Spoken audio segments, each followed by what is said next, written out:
Today we're going to talk about how to stop flatulence. Now, the average person, according to they, farts between 5 to 15 times a day with no odor. Now, you might be sitting down there saying, I fart more than that, or I fart less than that, or I don't fart at all. But this is an average person. So it's kind of like saying the average person consumes 145 pounds of sugar per year. Well, I consume 0 sugar in a year.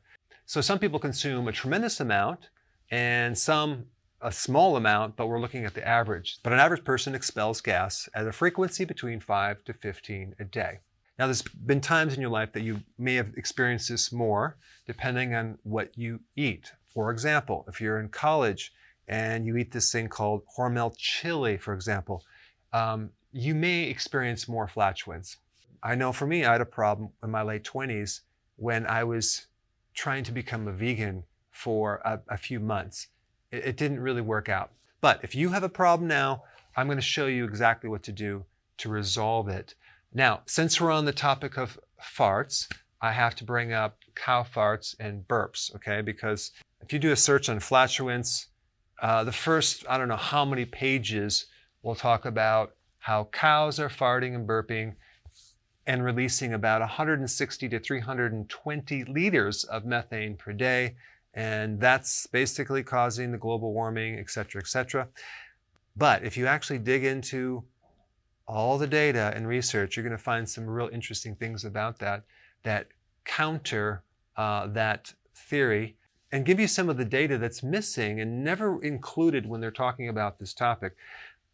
And I'm going to put that research down below. But between 1990 and 2007, the global cattle and buffalo population increased by a factor of 125 million extra cows and buffalo on this planet. And during that period of time, there was 0 increase in methane. But this data is always omitted when they're talking about this topic. So again, when you're trying to evaluate information, you really need to have all the information to come up with the right conclusion. There are many other things that are much bigger in contributing to more methane than cows. All right, so what causes flatulence? Well, we have certain fiber that you eat, certain carbohydrates that you eat in the form of sugar, starches, okay, that are then fermented. So microbes are acting on these fibers and sugars and they're eating them. That's their food. And as a byproduct, hydrogen is released and then methane is also released. Now, this process should occur in your large intestine. It should not occur in the small intestine.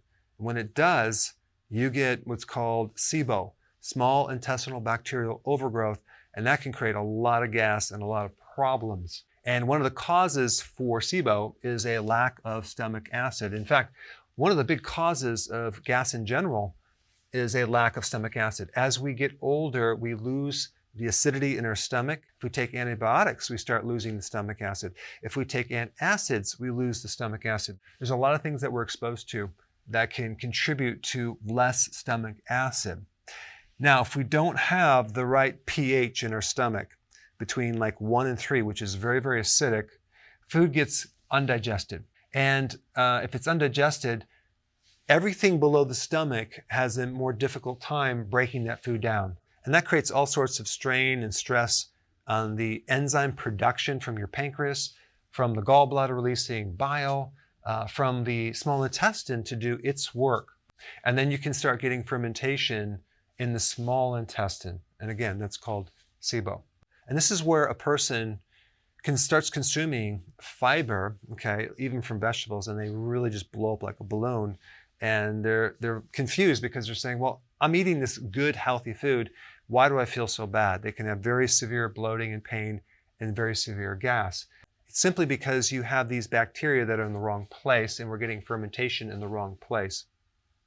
So here's the solution to lack of stomach acid. Betaine hydrochloride. The chloride contributes and improves the hydrochloric acid, okay? So this breaks down and helps you build up your stomach acid. It works great. These come in tablets. You can take a couple, okay, it might make a slight difference, but I always recommend take a little bit more because sometimes you might need 6, 7, 8 at a time to create the effect that you want, especially in the beginning. And over time, you'll need less and less and less because your body will start just making more to the point where you won't need any help building your stomach acid. And I also recommend a couple herbs that are really good for digestion. Ginger, really, really good for not just helping you with gas, but to help release bile, to help release enzymes, and also to help with any type of spasms going on in the small intestine or tightness. So it just allows you to relax more in that area so you can digest. Any type of mint is really good for digestion, and fennel. Now, what about apple cider vinegar? Is that good? Well, if you actually look up some of the credible sites on Google, it'll tell you there's no research that says that drinking apple cider vinegar will help you with digestion. But my opinion is I don't really care if there's a study or not. I know it works. I've done it myself. I've given it to my patients. It works on a lot of people. And who's going to spend the money on the research on apple cider vinegar? Unless you own an apple cider vinegar company, no one's going to spend that money. Instead, most of the money in researching digestive problems is going to be funded by medication. Who can afford to spend money on research on digestive problems? Pharmaceutical companies, not your average Joe that wants to do a study on apple cider vinegar. But there is some research on acetic acid and slowing your digestion down so the enzymes in your small intestine can start acting on the food and contribute to more complete digestion. And so the faster the food goes through your digestive system, the less complete the digestion is going to be. I mean, just think about if someone has diarrhea, right? Food could go right through you undigested.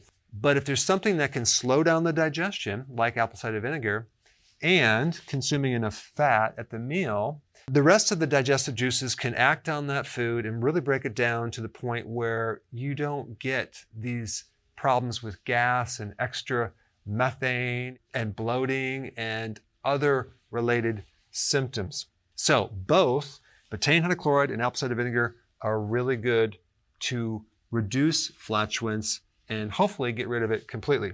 All right, now let's talk about food intolerances like lactose intolerance, right?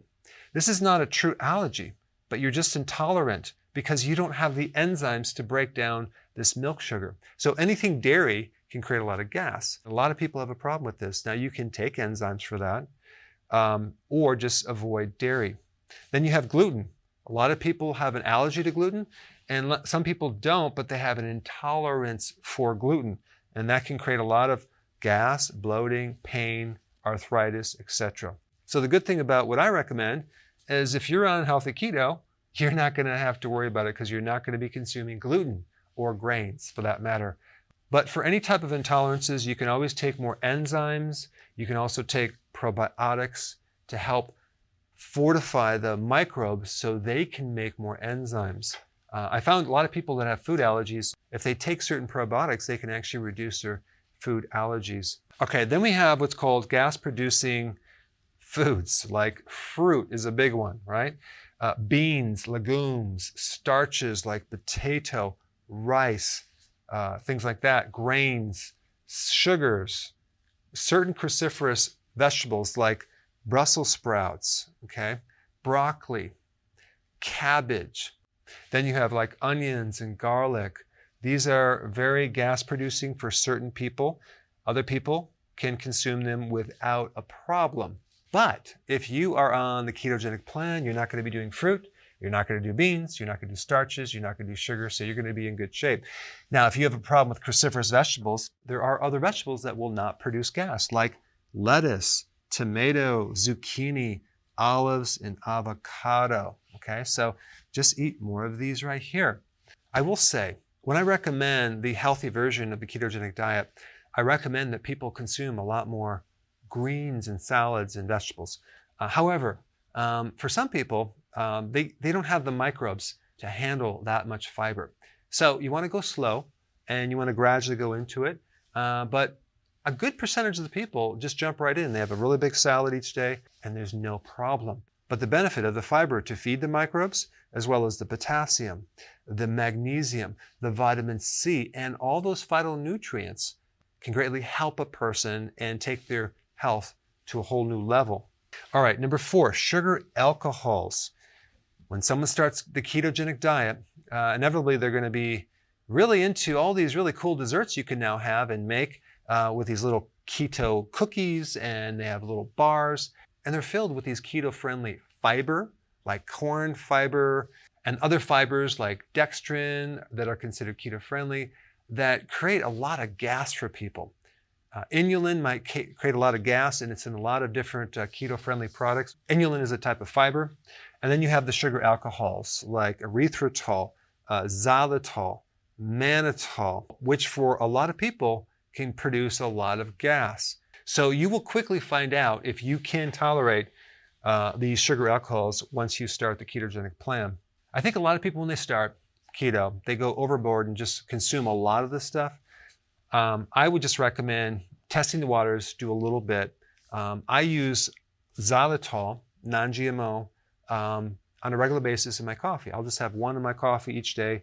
I'm good. It creates no problem whatsoever. But I just wanted to bring up sugar alcohols because that is definitely one source of flatulence. Number 5, chewing gum, especially if you have your mouth open, you can be swallowing a lot of air. Eating with your mouth open, okay, you can swallow a lot of air, and that could end up with some gas. So eat with your mouth closed, and if you're going to chew gum, keep your mouth closed. All right, number 6, carbonation, right? Now, there's a lot of carbonated flavored water drinks out there that can add more gas in the system and end up with flatulence. Now, before you go, there's a very interesting video on apple cider vinegar that I've gotten over 14 million views. You have to check this out if you haven't seen it before. I put it right here.